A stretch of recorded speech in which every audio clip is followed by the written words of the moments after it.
So let's get started with what we have to cover today. This is bootcamp that we wanted to do on PM interviews. Now, of course, PM interviews have a lot of scope. So I did not want to, keep it a very informational interview bootcamp. So what we've done is I've created a nice artifact. I'll share the link of this artifact with you guys on chat as well, so that you can play around with it as we go through the session.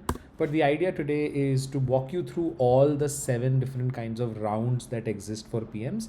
But the assumption here is that you know a little bit about those rounds. And of course, we spend a lot of time individually in the rounds in the program. But the idea was for you to give you a feel of what are the different formats, what are the different frameworks, what are the different kinds of things that you could use while you attend these rounds, right? So the idea is to first talk about different rounds that exist in product management right now, interviews, and then we'll talk about frameworks, Prism, North, Scope. These are all our frameworks that we use in the program as well. But to give you a quick overview of those frameworks so that you have an understanding of what are the different kind of questions that get asked across all PM rounds, and then how do you solve them or how do you go about them. So without further ado, let's get started on our masterclass on how do you crack any PM interview, right? So typically for product managers, right, there are 7 rounds of interviews that exist, right? There are 7 rounds of interviews that exist. What are these rounds?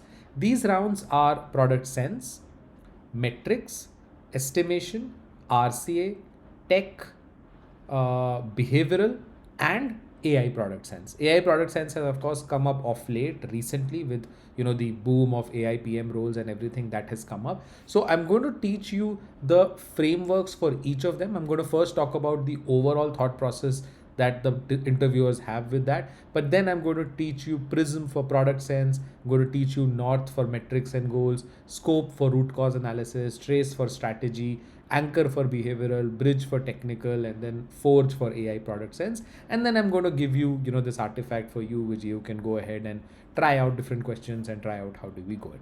But first, before that, let's look at the spine, right? What do I mean by the spine?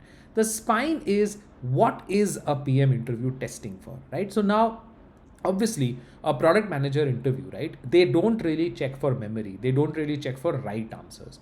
The only single continuous thread that you will see across all the 7 rounds that happen is how can you, as an aspiring product manager or an existing product manager, convert ambiguity into clarity.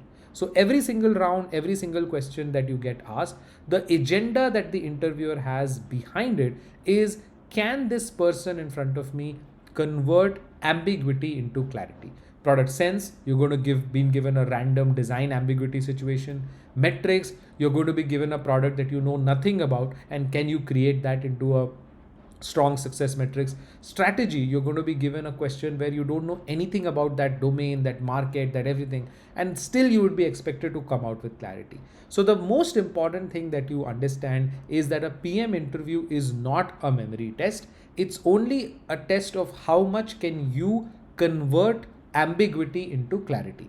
So every single round, every single question, that is the central thread of the entire game that we're going to game. And because they want to test this ability, or in short, if we want to call ambiguity into clarity, we can call it as judgment. What is the judgment of this person? So there are 4 underlying skills that we need to build out, or 4 underlying skills that you need to build out to crack any round, right? Be it product sense, metrics, RCA, behavioral, everywhere. The interviewers are usually grading these 4 things. The rounds are a different wrapper. For example, I can look at the fact that can you think on your feet, which is can you think very quickly, are you able to structure things and properly and so on, using a metrics question. Now I can do the same using an RCA question. I can do the same using a product sense question. So the thought process is that every single time you are presented with these underlying skills, every single time you are presented with any product interview question, these are the 4 underlying skills that are tested. Now what are those 4? Number 1, thinking on your feet. Very, very important. Almost every round, right? If I just quickly switch to rounds here for a while, almost every round out of the 7 that you see on the screen, almost all of them will pull you into a situation where you need to think on your feet. which is why very, very important to understand that the first thing that PM interviews test, or any round of PM interviews test, is thinking on your feet. What is the second? The second is the awareness of the products or how they are built, right? Do you have the sense of the fact that you start with user research, then you go ahead and design, then you go ahead and get it developed, then once it gets developed, you take it to market. How do you measure metrics? So your overall awareness of the product loop, of the way products are built and created and function, that is the second piece. What is the third piece?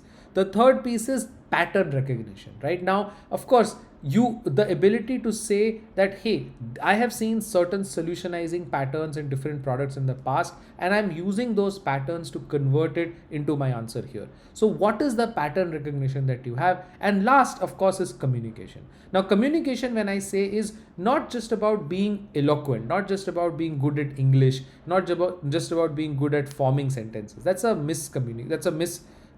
thought process. What I mean by communication is structure.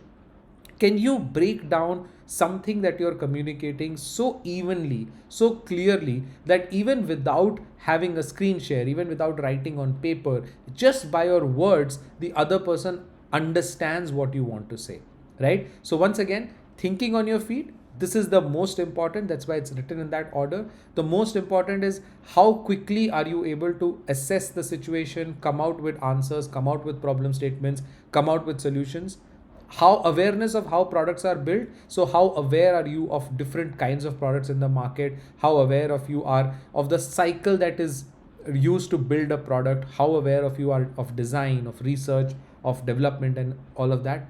Pattern recognition. How can you take inspirations from products and patterns that you've seen in the past and use that to solve the current problems? How are you categorizing things faster so that you know that, hey, you're talking about a situation that is similar to what I have seen in Swiggy. You're talking about a situation that is similar to see when I was looking and exploring the product on Google Meet, stuff like that. And then finally, communication, which is how well structured you are whenever you present all of these four things to the interviewer.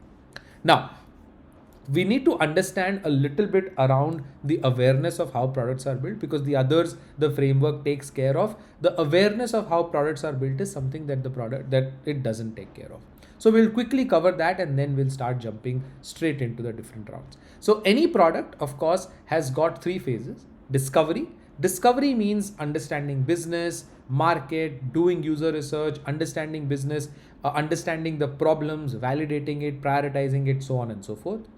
Then is the delivery, which is working with engineers, designers, QAs, breaking the roadmap into smaller pieces, executing it feature by feature. And then the last is distribution, which is working with sales, marketing, support, and so on and so forth, right? Taking it to users, learning, looping back, creating traction, understanding metrics, and so on.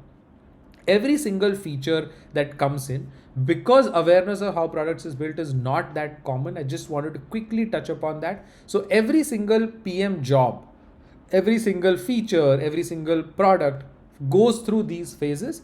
It goes through the discovery phase, the delivery phase, and the distribution phase. Awareness of this cycle is very important, because it gives you a framework to anchor your thoughts upon, to anchor your overall perspective upon. Now, with that out of the way, let's straight jump in, because we only have an hour and we've got a lot to cover, as you know. So let's straight jump into the rounds and start working on how you can crack PM roles. Now, there are 7 different kind of rounds that you are going to see in a typical product management interview round. What are those 7 rounds? Product sense, the most common. Design or improve a product. We'll study a framework for this. Metrics and goals.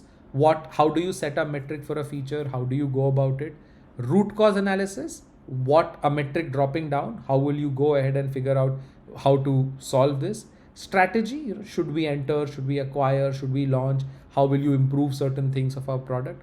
Behavioral. Your past stories of what you've done in the past. What have your experiences been? How can you correlate? Technical, your tech literacy. How have you worked with engineering? How have you created different technical products, or how have you understood how code works? And then of course the latest is AI product sense, which is the round that nobody's really preparing for right now, but it's coming more and more frequently in your discussions. So these are the 7 types of questions that we are going to cover today. And the first is product sense. Now, product sense is one of the most common rounds, and it tests skill 1, 2, and 4. Always remember the skill 1, 2, and 4, which means it tests thinking on your feet, awareness of how products are built, and communication. So product sense rarely tests pattern recognition, but it tests the other 3. Now let's try and understand or spend some time on understanding product sense, and then we'll spend some time on the framework that you can use to solve them. Now, the product sense questions typically sound like this, which is, how would you design Blinkit for kids? How would you improve repeat rate at Uber? How would you design Uber for the elderly? Right? Most common round on the planet when it comes to product sense round. It is asked at the screening stage, hiring manager stage, panel stage, any different round, right? You can always expect this. A lot of companies call it the case study round, quote unquote, as well. Sounds a little confusing, but usually a case study means a product sense, right? Now let's try and understand what are interviewers checking for whenever they ask this particular question, right? What are they listening for? There are 5 parameters that we mentioned here. I'll just zoom into that so that you can see it. So do you start with a user, not the feature? So how user centric you are, how much time you can spend in the problem area to improve. Can you generate good insights and not just generic ones by brainstorming? Can you balance user value and business value, or do you forget business value while talking about user value or something like that? And then are you able to tie back your answer to the original goal? Right? So again, what are people listening for when they do product sense rounds? They're listening for the fact that, do you start with a user and not a feature? Do are you able to break down problems really well, spend a lot of time on problems and not become solution first? Then can you generate interesting insights and not just generic brainstorming? Can you balance user value and business value? And then can you tie everything back to the original goal? Now, what disqualifies you in a product sense round? It's basically number 1, most common, the fact that you jump to solutions in 30 seconds. You listen to a question, you feel, hey, this is right up my alley, let me take this and jump directly in. Clear cut disqualification. You list multiple ideas and don't even rank them. You just tell the interviewer that, hey, these are all my ideas and this is how we solve this particular problem. No. You end up designing for everyone. Biggest mistake. Most people, when they're given a product sense question, what they do is they say, my user base is all my Book My Show users, all my Uber users, all my Swiggy users. This is the biggest point that disqualifies you. Don't work on user persona and you will end up not doing well in a product sense round. Then forgetting your goal halfway through, very common because it's a very long round. A product sense round takes about an hour and a half, and maybe more than that sometimes. So if you forget midway what your original goal was, then it's going to be difficult for you to actually make sense of it. And then of course, treating the interviewer as an audience, right? Your interviewer is just an audience and you are giving a gyan to the interviewer and not interacting with them, right? So that's what gets disqualified if you approach a product sense round like that. And then finally, what makes you stand out? Now, this is a format that I've repeated across all the rounds because I just wanted to compress as much information as possible in the masterclass for you so that you take away with a lot of value. So what makes you stand out in rounds is one sharp insight. Now, that's the most important thing I want you to optimize for in a product sense round, right? One thing that most people wouldn't say. Now, this could be solving for a completely different user persona. This could be coming up with a completely different moonshot solution. This could be prioritizing a pain point that no one else would have, but you have a very decent logic of doing it. Anything that is sharp and unexplored. So that's the first thing. Second, picking a very narrow user. My favorite telltale of a great product manager is when the product manager understands that no user is a small user, right? Because for example, if I'm trying to give you a problem statement on Uber, now 99 out of 100 people are going to look at the problem from the rider side, from the person who's booking the cab, and try to solve from that angle. But there will be 1 or 2 people who will solve it on behalf of the driver. There will be one person who is going to solve it on the behalf of the traffic police and work with Uber. So those are like different people, those are different product managers that stand out the most. So picking up a different narrow set of small set of users and designing for them. Then of course calling out the trade-offs without being asked. So calling out the trade-offs that you're going to make, and then ending up where the goal started. So having a closed loop on the goal. And the final piece is what is most important, making the interviewer think this was new. I didn't think of this, or I haven't seen someone else say it.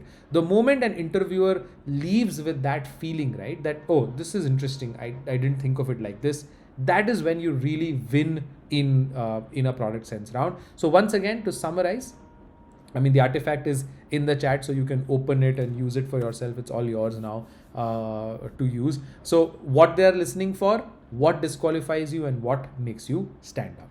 Now, of course, the biggest trap in all of this is most people jump to conclusions. I'm sure you would have heard it many times, but worth repeating again. Do not jump to conclusions whenever you're given a product sense problem. Go ahead and first understand the problem. We'll see the framework that is there as well, and only then go ahead and optimize for it. Yeah. So now the next thing that I want to talk about is the actual framework, right? The product sense framework that we're going to talk about, or how do you solve it? We're going to call this framework Prism, which is, a name that just we've given so that you remember it. What does Prism stand for? Problem, real users, insight, solution, metrics, right? Let's see what each of these mean. So whenever you're given a problem statement, right, like say design Blinkit for kids, or Uber for elderly, or design a feature that improves repeat song listening at Spotify, the first thing that you do is you break down the problem itself, right? When you use the artifact, you can just click on each of them and it's going to tell you what you need to do for that. But the first thing you do is you break down the problem itself. And what is the way to break down the problem? The big way to break down the problem is to start with clarifications. What are the clarifications that you need to do? First, talk about the goal. Is the goal signups, engagement, revenue? What exactly is the goal? Then talk about the constraint, which is the constraint, is it going to be on mobile? Are we trying to look at and release it very quickly? Are we having some technical constraints? And then the stage. Are we looking at a new feature? Are we looking at iterations? Are we looking at scale? So try to check these three things when you start, or ask these questions to the interviewer. How you're going to do it? You're going to mention to the interviewer, say that, hey, I want to test out these, or I have a few clarifying questions. What is the goal of this particular redesign? Is there any constraint that I need to be aware of? Which stage of development are we in? Is this a new feature that we're building, or do we have something existing that we're going to work on, and stuff like that, right? Now, of course, the best way to say it is what I've written here. Before you jump in, say that, hey, I've got a couple of quick checks that I want to do. I first want to do a check on the goal. So are we optimizing for X or Y? Always very important for you to give the check, but also give certain options, right? So don't give just a blanket question saying that, hey, what is the goal? Don't stop there. Mention one step ahead. Say that, hey, is the goal X or the goal Y? What happens is, because of the interviewer feels that you've done your homework and you're asking good questions, right? So are we optimizing for X or Y? Then is there any constraint, right? Is the time fixed? Do we have some leeway there? Are we going to build only on mobile? Is there any technological stuff? And then what stage are we in, right? Are we new? Are we iterating? Always ask these questions, but ask them with potential to answers as well. Right? Don't just ask questions for the sake of it. Ask them with potential answers as well. Then, of course, one thing that you avoid, and a lot of people do it, is they learn that you need to ask clarifying questions. And that is what they do. And they say that, hey, we'll just ask these questions back to back, right? We'll just ask question 1, question 2, question 3, question 4, question 5. And that loses the alignment that the interviewer has. And then they would just, wing that rest of it, and then it'll just be a reject. Right? So ask good 3 questions. The 3 I've shown is pretty good. You can have your own as well. It's not mandatory to use these 3, but good 3 solid questions, and then three solid options as well for them. Don't just ask questions, give potential options as well. Done. Now, once the problem is done for the product sense, we move to the next one, which is users. Now, users is very important, which is where what you do is you pick up a specific user segment. Now, I already mentioned it earlier. You have to be very careful about ensuring that not everyone is a user. That you cannot go to the interviewer and say that, hey, okay, I'll target all people who book a ride or all tier 1 people who book a ride. You cannot be broad. So the best way to do it is by creating segments. And the way you create segments is by looking at their behavior in the app. What are those behavior examples? Users who opened the app more than 3 times a week. Users who looked at the payments page but did not continue. Power users who have already converted but they're getting low ROI. So instead of saying that, hey, I'm solving for Uber and I'm solving for all my users together, take a step back and say, I'm solving for all users who book more than 5 rides a week. I'm solving for all the users who started booking extensively on Uber for 6 months and then dropped off. So what is this? This is behavior. So figure out users and real users by their behavior. So don't mention to the interviewer that, hey, I'm just trying to target all the passengers on Uber. That's a straight no. Instead, you have to go ahead and be smart about it, and you have to go ahead and say things around their behavior. So go ahead and say that, hey, I'm looking at users who use the product regularly but have not used it in the last couple of weeks. Or I'm looking at users who dropped off after they reached the payment page of my e-commerce, Flipkart or Amazon or whatever. So that's very, very important for you to realize and very, very important for you to understand how you can convert or how you can take a static, less impactful user segmentation to something that's extremely impactful, right? So problem, real users when I mean, do it by behavior. Even if you don't do anything else, right? Even if you don't mention their demographics, etc., it's fine. The moment you start talking with their behavior and start saying that, okay, I'm going to look at users who do this on the app consistently or who do that on the app consistently, it almost has a very clear positive impact in front of the interviewer, where the interviewer starts feeling more confident about your candidature and about what you are doing.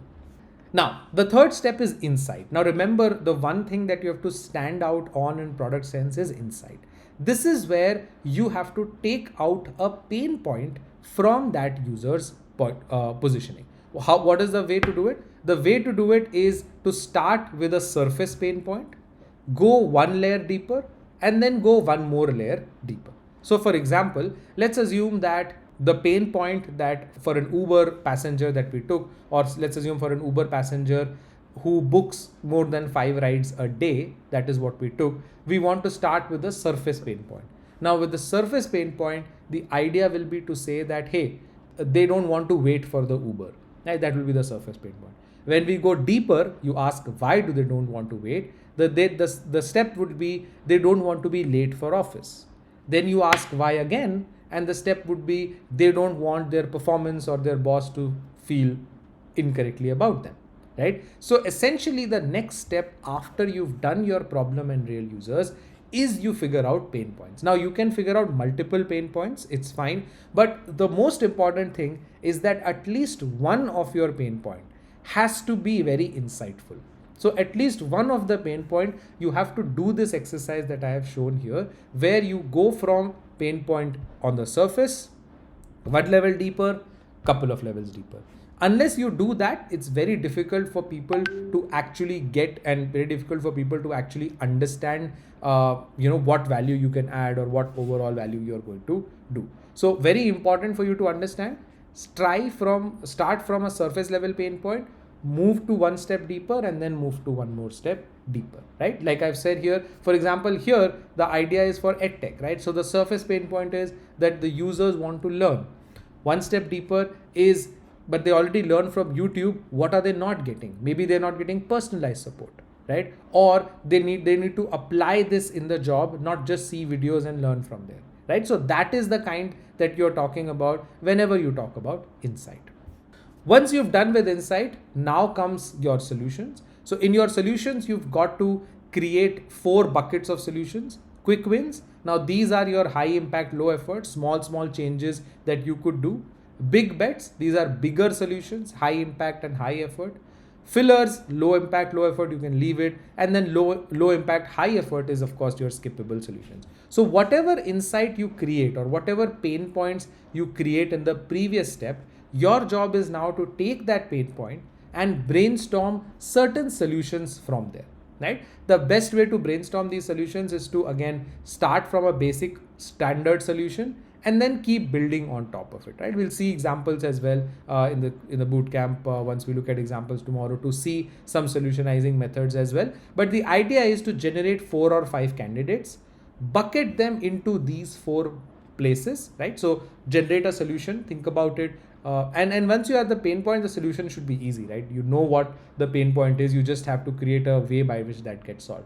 And then you bucketize them. You bucketize them into quick wins, big bets, fillers, skip. And once you do that, it becomes easy for the interviewer to see your depth and to see how strongly you're able to think about it.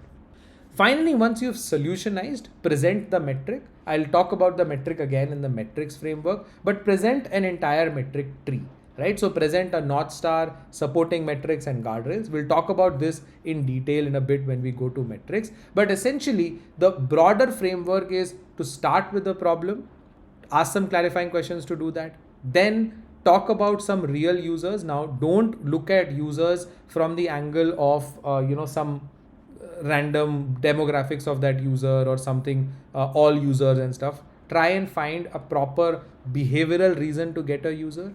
Then go to insight, which is figuring out what is the underlying insight that you've been missing. Then solutionize, and then finally put metrics. Now, tomorrow in the second part of this bootcamp, we're going to do live mocks, which is basically we're going to look at questions. So here, for example, how would you design a learning platform for working professionals in tier 2 city? So I'm going to do a walkthrough of this, which is how do you ask problems, then how do you look at real users, how do you find insights, how do you solutionize, and then how do you give metrics. So that's okay, we'll do that tomorrow in the bootcamp so that you understand. But today is all about knowing these frameworks so that tomorrow you can look at some examples as well when we do this. Of course, the artifact is now yours, so you can play it on your own as well, but I'll explain these as well tomorrow. But that is how you attempt product sense questions, right? Problem, real users, insights, solutions, and metrics.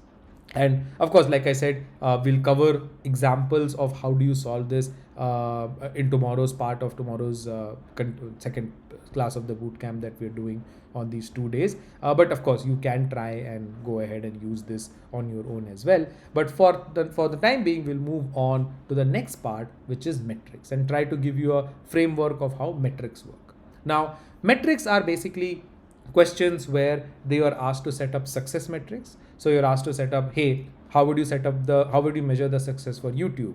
How are you going to measure the success for Spotify? Can you set success metrics for Uber and stuff like that, right? Again, very deep questions, very proper metric related questions. And the thought process here is for you to create something we'll call as a metric tree. We'll use the framework called North so that you have an understanding of how it works end to end. But we are going to create a proper framework of how you go ahead and create a metric tree.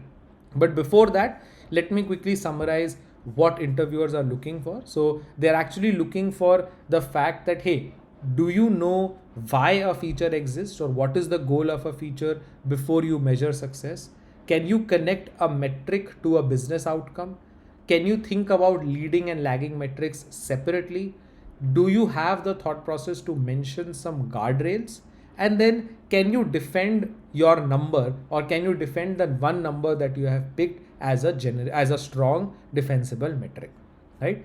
What they don't like or what ends up disqualifying you, of course, if you end up naming generic metrics, your DAU, NPS, retention, all of that without logic, almost certainly you are going to be moved out.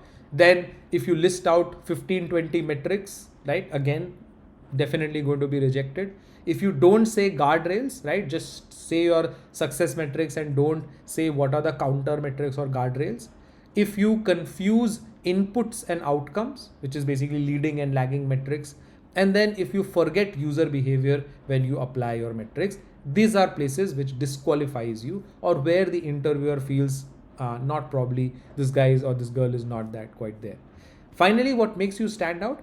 A great metric tree that rolls up right to the top to revenue or paid users or something that is very important. Now, most people in metrics round, right, they rarely create metric trees, right? They just create very standard, static 1 or 2, 3 metrics, and they feel that that's okay. You need to be making sure that you create great metrics. You have very good guardrails that the interviewer hasn't thought about. You know the difference between, a vanity metric and a value metric. Then you're able to pick one North Star metric and you're able to defend it really well. And of course, you're able to talk about metrics that you will not measure, right? So those are things that stand out. So just a quick summarization of what the interviewer wants before we move to the framework. Now, the framework, of course, we have examples of this as well, which will come tomorrow, like I said. But the framework for metrics that we are going to use is called North. What does North stand for? N stands for North Star. Now, your North Star is the main reason why your app exists. So basically what happens is, this is the main use case of the product. So for example, for WhatsApp, North Star will be messages that are sent, right? For Uber, the North Star will be number of rides that are completed. For Instagram, the number of users who have consumed content every day is going to be the North Star. So what is the feature's main goal? That is going to be a North Star. So in this case, since the question was, how will you measure success of WhatsApp status? So how do you say? So daily non-messaging app opens. So people who've opened the app not for messaging but for status is the North Star for me. And a North Star is usually an absolute number, which makes it easy for us to remember how to look at North Stars. So it's an absolutely easy way to do it, where your North Star is your overall number, and it's the most important piece that is there in the product. So here for WhatsApp status, number of people viewing status, number of people opening the app but not opening for seeing the messages, anything could be there, would be there, right? So that is how your North Star gets created, and anything that directly links to your overall metric or your overall most important part of your product is your North Star. Now, there is one important thing that you need to understand, as you can see on your screen, is you should be very clear to the interviewer how your North Star maps to the business outcome. And there are only 3 ways in which you could do it. 1, can you link the North Star to more revenue? 2, can you link the North Star to more users coming back to the product? 3, can you link the North Star as a differentiation or defense against a competitor, right? So every time you tell your interviewer that, hey, this is the North Star that I'm picking, you also need to talk about how that North Star links with the business's outcome. Does that North Star help you defend your business against, Snapchat or Instagram? Does the North Star add more repeat users? Does the North Star add more revenue? In this case, of course, looking at status doesn't really add revenue, may bring people back. So definitely that could be one, or can be a differentiator against Snapchat and Instagram. So whenever you define the North Star, whenever you define whatever your North Star is going to be, your thought process is absolute numbers of the most important metric of the feature, and then how does it link to any of my business outcomes. Now, once I have listed down my North Star, the next thing that I have to do is to list down outputs. Now, what are outputs? Basically, the outputs that your user is, or that your feature is supposed to drive. Now, there are 2 outputs. Now, there are 2 sides, of course, because, for example, in WhatsApp, the example that we are looking at, there can be 2. There can be a creator and then there can be a consumer. For a lot of products, there will be only one. For example, let's say if you are setting up metrics for Spotify, there will be only one, which is the consumer side. You may ignore the person making the music because there are many few people making the music. But for YouTube, you will always have 2 sides, your creator and your consumer. So what is the outcome, or what is the output? Sorry, not the outcome, my bad. What is the output you are looking at for all your users? So for example, for WhatsApp status, the output for the creator side is the number of statuses that they post every week. Then what percentage of users post weekly, average length of the post, what is the duration of the post, maybe richness of it as well, what is the ratio of people who post repeatedly again and again. Similarly, on the consumer side, what does the output of the feature look like? The number of tabs, status tab at the bottom open, how many statuses are viewed per session, how many times people return to that tab, and then how many replies are sent to that status. So what you are basically writing here is you are writing actions that your creator and consumer, or your users essentially, take on your feature. So after you are done with your North Star, what you do is you write down what are the potential outputs for all my user types, right? Now, if your product has only one user type, for example, it's a SaaS product. Now, there you don't have, multiple user types. So you just mention one.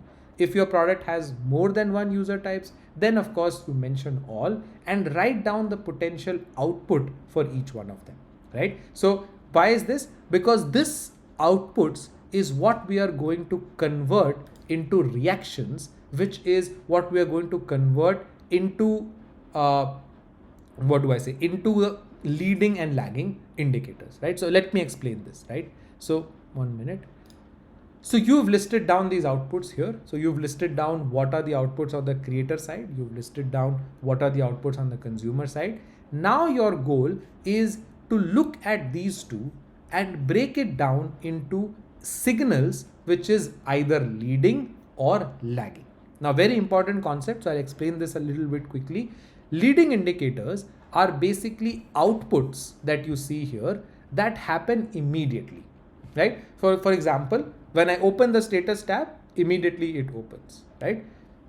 When I view a status, immediately it's triggered. But when I want to look at percentage of people who post weekly, now this is a lagging indicator. Why? Because I can only know it after a week what percentage of people have posted again and again, right? Similarly, the number of statuses posted per week. So what happens here is weekly active, retention, and and your North Star metric is usually a lagging indicator, because I have to wait for the entire week to finish to know this number. Whereas your replies on status, the reactions you say, the views that you do on status, the drop-offs that happen, all of this are leading indicators. So what you need to do in front of your interviewer is, after you have mentioned your outputs, right? After you've mentioned that these are the outputs on my consumer or whatever side of my users, now I'm going to break them into which of them are leading and which of them are lagging. So what you need to say is that, hey, my leading indicators for this are going to be replies, reactions, views, drop-offs, whatever outputs you've picked. And my lagging metrics are going to be the retention, the weekly usage, the North Star, and so on and so forth, right? A lot of people end up using lagging metrics only. And the moment you do that, it's over, right? The moment you mention revenue is my North Star, the moment, and you just stop there, you don't mention leading metrics, you're finished, because the interviewer knows that this person does not know how to build out or how to understand metrics, right? So once again, first find your North Star, tell the interviewer that, hey, this is my North Star and this is my business case for the North Star. Then write the outputs, which is figure out which sides or what kinds of user you have, and then look at the outputs. Bucketize the outputs into leading and lagging and mention both to the interviewer. Don't mention only lagging. And then move to something we'll call as a metric tree. What is a metric tree? A metric tree is basically a correlation between your overall North Star and all the output metrics below it. So my overall North Star is non-messaging opens, like we discussed. In this, what are my inputs what are my outputs that lead to this North Star? Number of people who've opened the status tab and number of people who have viewed the status, right? Of course, Now within number of people who have status opened, it requires the status is available. So number of people who have posted or number of people who are posting weekly becomes that. So what you do instead of, how you go ahead and summarize is you basically say that this is my North Star, these are my outputs, this is leading and lagging, and now this is how it will fall into a tree. So let me draw that out. My North Star is at the top. Then there are two child metrics for the North Star, or two supporting. You can say child or supporting, anything is fine. So first supporting metric is the number of people who opened the status tab. The second is the number of statuses viewed per visit. And then I'm going to say one more level of supporting metrics, which is going to be the number of statuses available to view or the number of statuses posted every week. And then how does that link up to this? So that is basically how you have gone ahead and created a proper tree. You can use screen share and create it there. That's also going to be a great impact on the interviewer, and you can make it on a paper as well if you're doing it in person. Very, very important to chart out your metric tree. Right now, like I said, I'm going to do a walkthrough of this tomorrow when we meet again for how do you apply this for a question as well. But finally, let's finish the metrics piece, and the last part is hazards. Now hazards are basically also called as guardrails. They can be also called as counter metrics, multiple ways in which they can be called. But what are hazards essentially is they basically are problems that will happen if you only focus on your North Star. For example, the first hazard is that if I only focus on WhatsApp statuses, the core WhatsApp number or the core WhatsApp messaging, gets replaced. So that is why I need to make sure that I ensure that we don't give status so much importance that it becomes a hazard for the core piece. The second is misuse. Now statuses are public, right? And WhatsApp is a private app. So this means that you could spam, harassment, fake news, etc. all can become possible with a lot of statuses being shared publicly. The third is identity drift, right? Now WhatsApp is of course very simple. It's a product that does not have a lot of use cases. Simply the thought process is it's got great communication and that's how it works. But if you add a lot of status and ask people to go and test it out and all of that, it may lose its identity. So essentially how you end up this with is you end this up with saying that, hey, I figured out the metric tree. There are a lot of things that are great here, but I just want to talk about a few hazards as well. Now, these are situations that can cannibalize our existing product. So I'm going to just list them down. So the first is it should not be that, hey, because we are focusing on WhatsApp status, WhatsApp's core businesses messaging is going to get impacted. Second, I don't want any misuse, right? I don't want to have any misuse of WhatsApp being used for fake news and so on and so forth. And third, I don't want WhatsApp to become complicated. WhatsApp is known for simplicity. So that is how basically you end your entire answer, and that is how you basically complete your entire flow and say that, okay, this is how I'm going to answer the metrics. Now, what happens a lot of times is that your product sense question, right, where you have the last piece as metrics, can be the metrics piece of that product sense question can actually be picked up from the North framework. Right? So a lot of times what will happen is the interviewer will say that, okay, great for designing this problem statement or this question. Now let us go and spend some time on figuring out some metrics. So that's also very important for you to understand and do. And that is why it's important for you to know the framework. Right? Now, quickly moving on to the next one, which is root cause analysis. Now, what are root cause analysis questions? Root cause analysis questions are basically, hey, engagements are down 30% this month.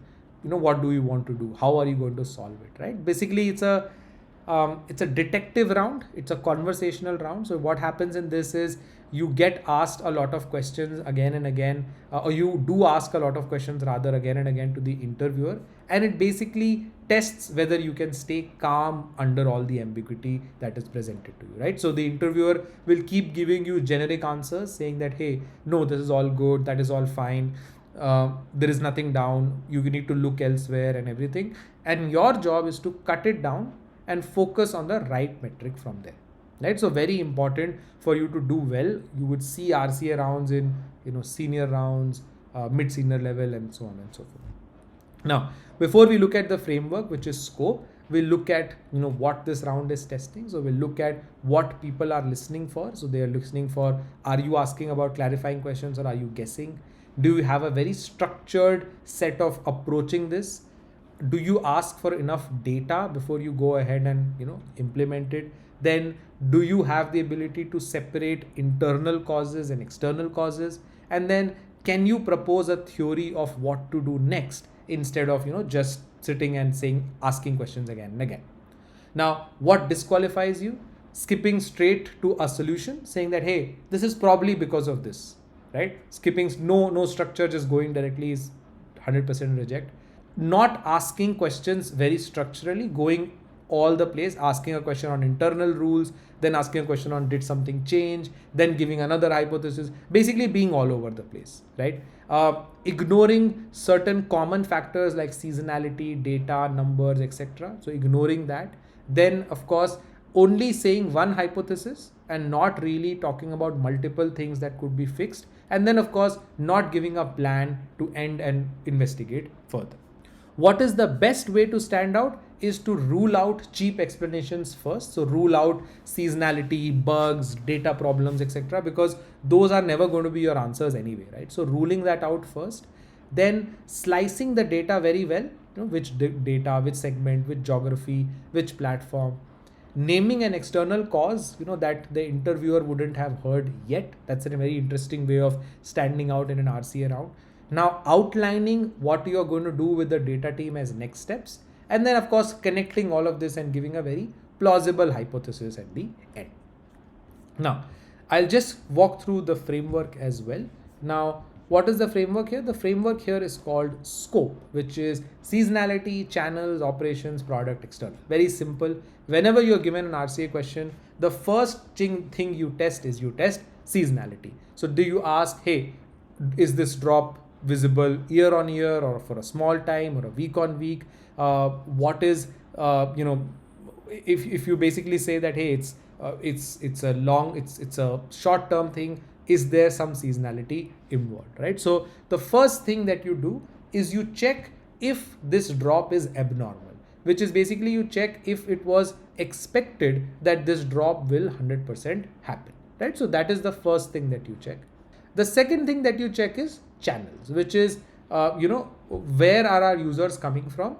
And is there a channel from where this drop is happening? So in this example, what we've taken is Instagram feeds impressions are down 30% week over week. So what would you do? So here we've broken it down into channels and we've said that, okay, the Instagram impressions actually come from two places. One is new users and the other is from the feed, right? Now, of course, if I have lesser users, that means that there is a problem with acquisition. We are not getting enough new users. Or if the user base is stable, but there is something still that is creating, which is reducing the impressions on the feed, then the DAU is steady, which means that there is something wrong on the feed. So basically what you do after you eliminate seasonality is you first check channels. Where is the number coming from?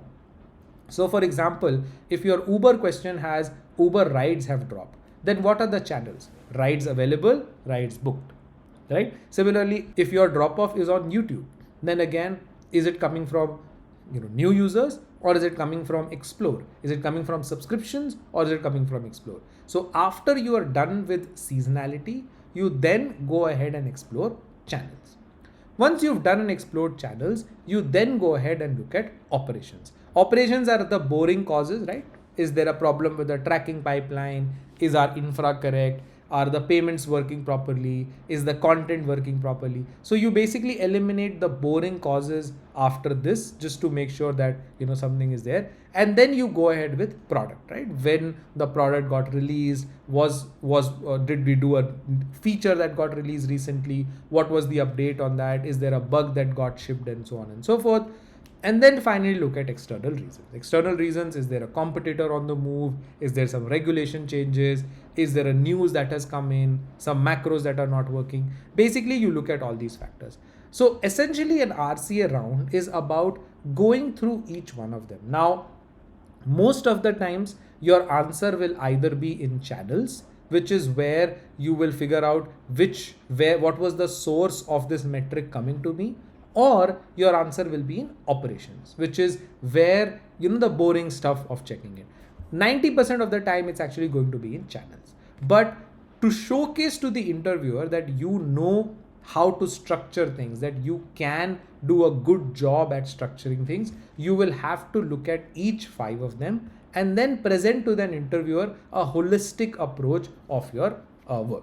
You can also decide to do channels at the end if you want to do that, but typically using this format is the best because you ask channel questions early enough for the interviewer to be interested and give you some feedback, and also you have enough depth to ask after that as well, where if there is something wrong in the product release or operations or external, you can ask that as well, right? Simple RCA questions, simple framework is just a matter of asking the right questions again and again and then coming up with good hypothesis.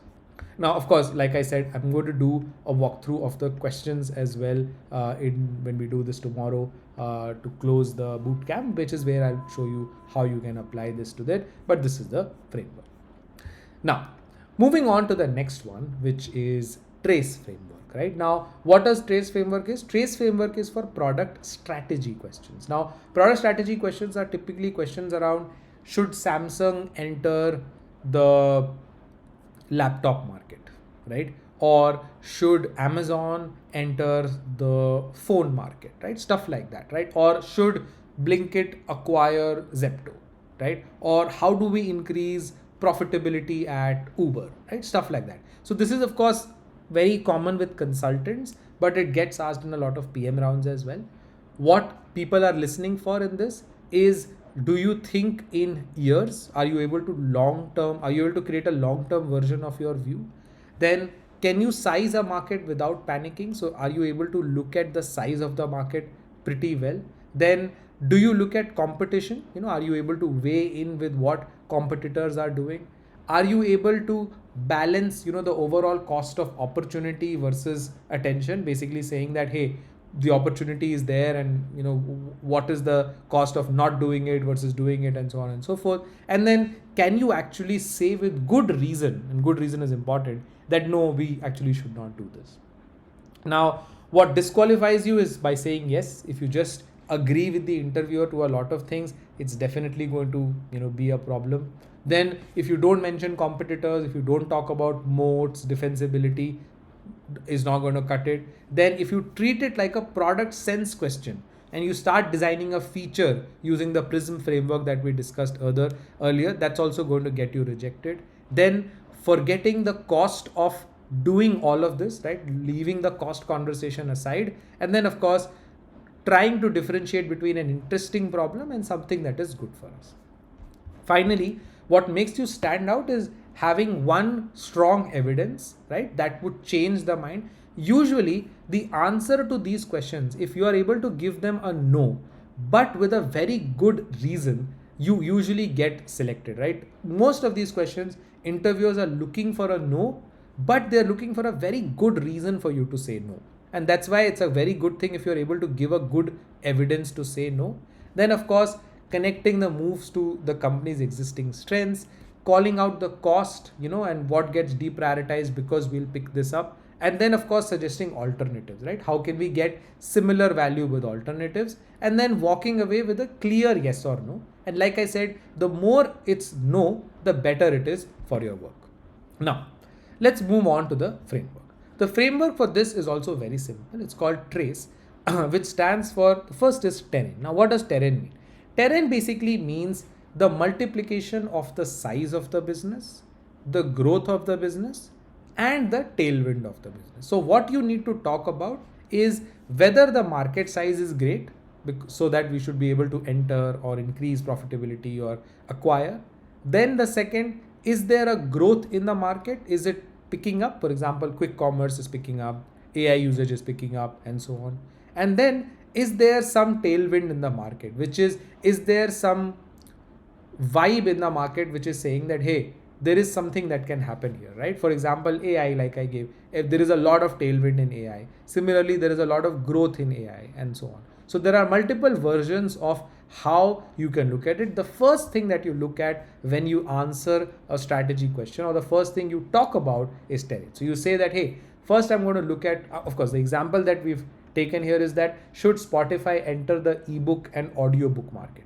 So what we are saying here is that, hey, it's great. The market is now you of course may not know the number. So if you don't say 7 billion is fine, but you have to say a large market, right? So you say that, okay, the audiobooks is actually a pretty large market. There is a lot of growth of late as well. And there is a lot of tailwind. People are moving from reading visually to listening from an audio. So that's why there is good consumption that is happening, especially in commutes and gyms and everything. And then you move to rivals. Rivals is your competitors. So who is the competitor? So you have to talk about Audible, Apple Books, Storytel. Very important. One major question that a lot of people ask in the program, when we deep dive on each of them for 2 hours, is that, how do I know the competitor? It's not something that I know, but you are expected to know the competitor's name. So this is where your knowledge of the market, your knowledge of the apps in the market, your knowledge of everything becomes important, because unless you have that, right, it's very difficult for people to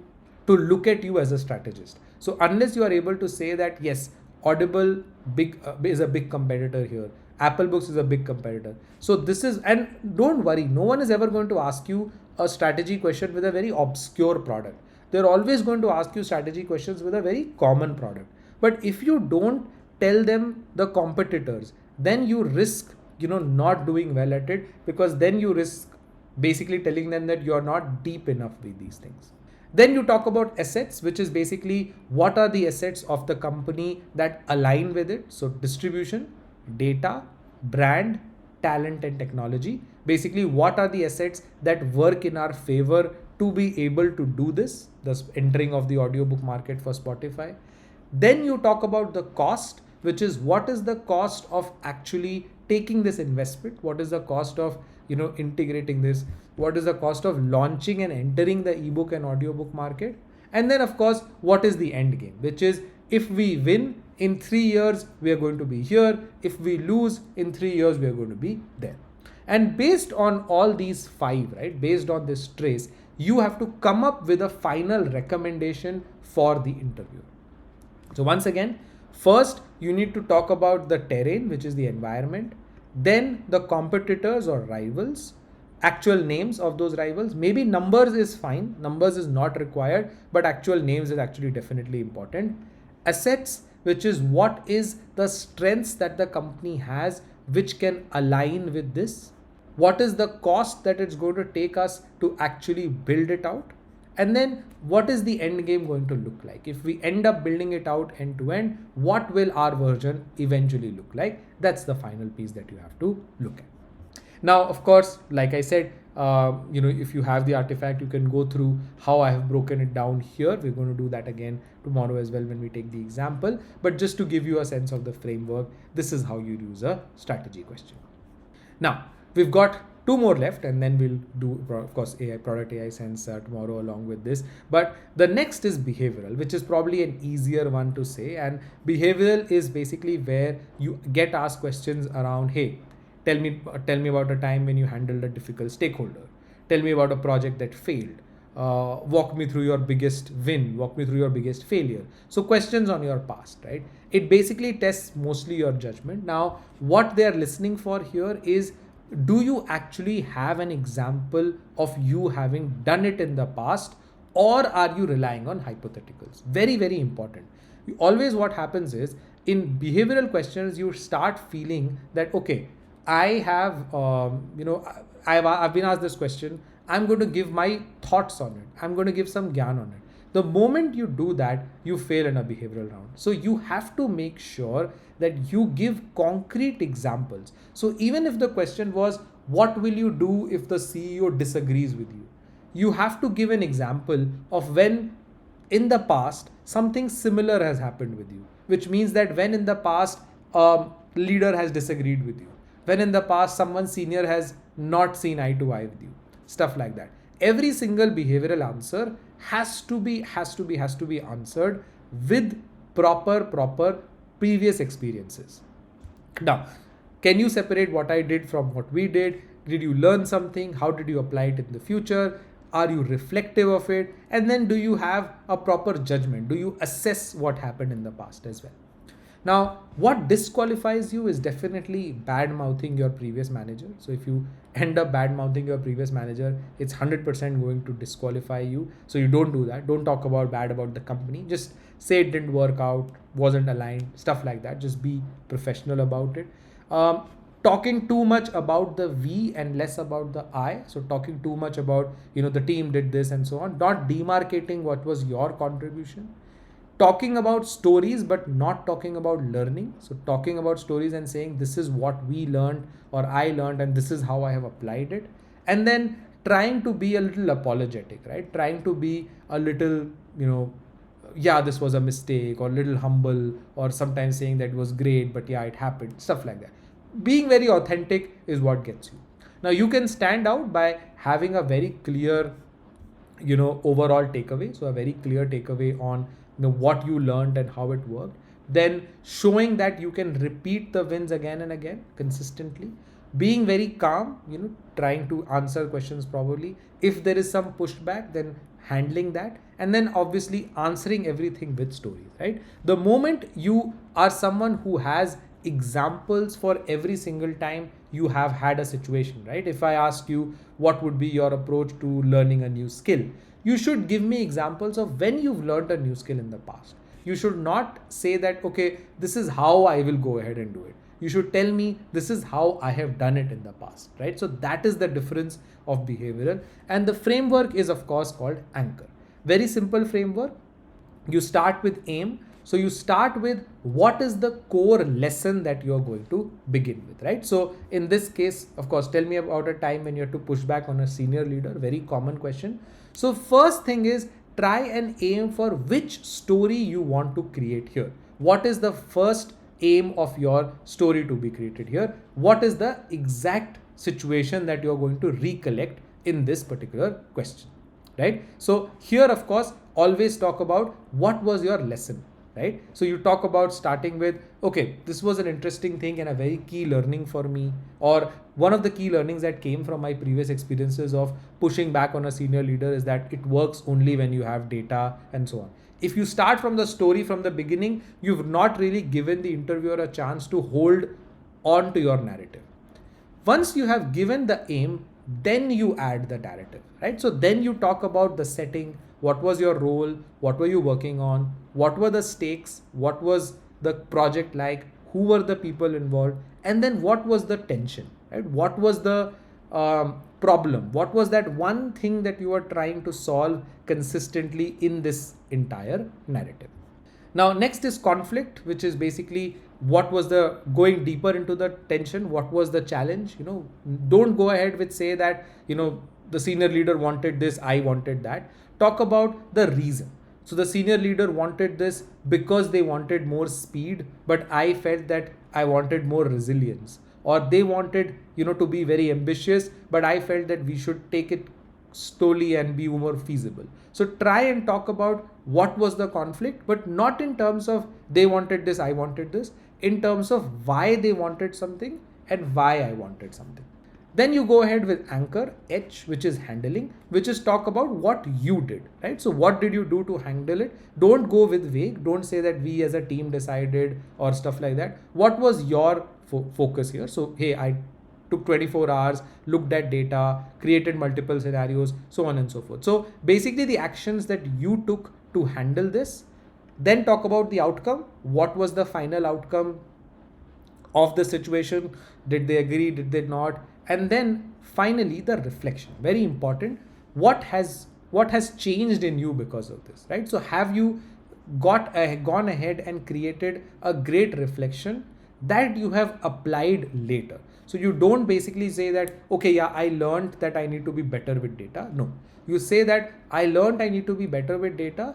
and I have started applying it from my next project, where one of the first things I do now, or what I do differently now, is XYZ. Look at data first, create a data bank first, or whatever, right? So very important to create your stories like this. So you start with the aim, then start with a narrative, then talk about sorry, the conflict, then how you handled it, what was the eventual outcome, and then what is your look overall reflection at it, right? So you have to anchor your outcomes properly, and only then you're going to become someone who's had a very good behavioral answer.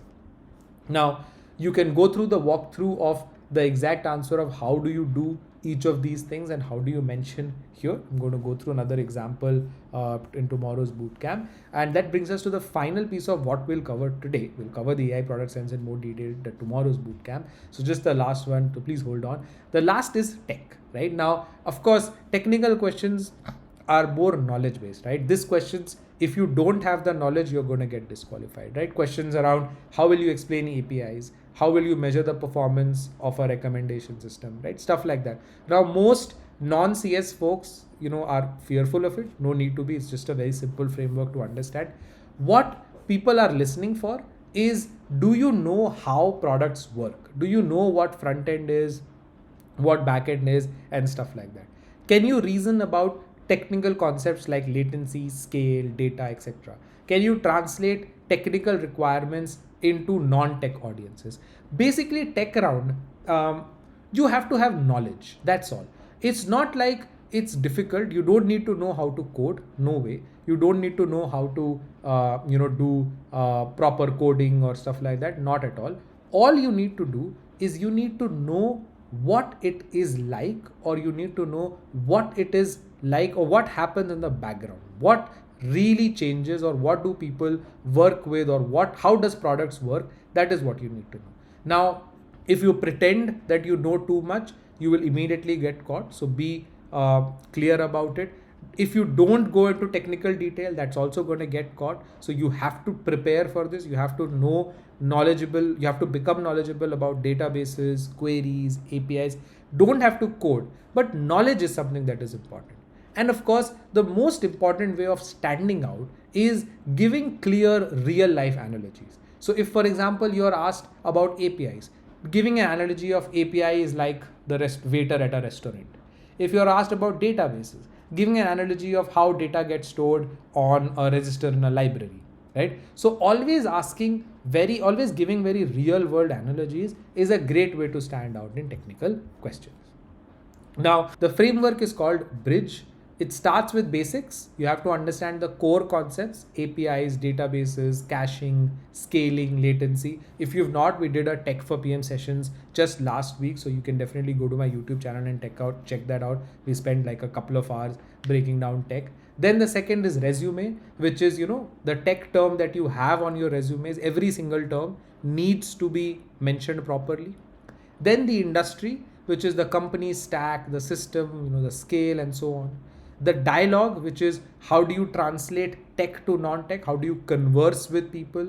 The gaps, which is basically what are the gaps that you don't know, talking about, hey, I've not had hands-on experience with APIs, I've not had experience with databases, and then examples, right? Some side projects, hobbies, wherever you've got exposure to tech, right? So tech round is, since it's very knowledge based, right? You either know it or you don't. But if you know it, or if you halfway know it, which is where you will mostly be, using this kind of a framework, right? Talking about the basics first. Then if there's something is on the resume, talking about that, talking about the industry and whatever is going on there. How do you communicate? Using a lot of non-technical examples to present your thoughts, talking about your own gaps, and then giving some examples, right? Giving some side projects, some hobby, some things that you've done technically is the best way to answer it. Although it's very difficult to get tech questions right if you don't have the base knowledge, which is why I recommended,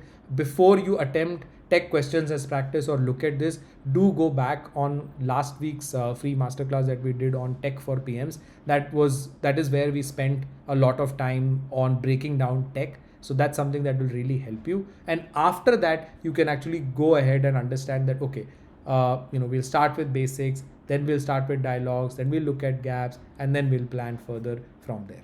Right. So that is all about the top 6 kinds of questions. There is one more type, which is AI product sense. I'm going to spend separately time on it tomorrow in tomorrow's bootcamp. And then I'm going to take a couple of examples as well, trying to apply Prism North together, trying to apply scope in a quick example, trying to apply anchor in an example. Of course, a lot of information condensed in one. So the recording of this will be there on the YouTube channel very quickly, hopefully by tomorrow itself. And tomorrow we're going to cover AI product sense, which is a new kind of question that has come in. So a lot of you may not have experience with what gets asked, how do you talk about models, how do you talk about edge cases, and so on and so forth. So we're going to talk about that tomorrow. And then of course also what we're going to talk about is we're going to talk about some examples of applying Prism, of applying North, and so on and so forth.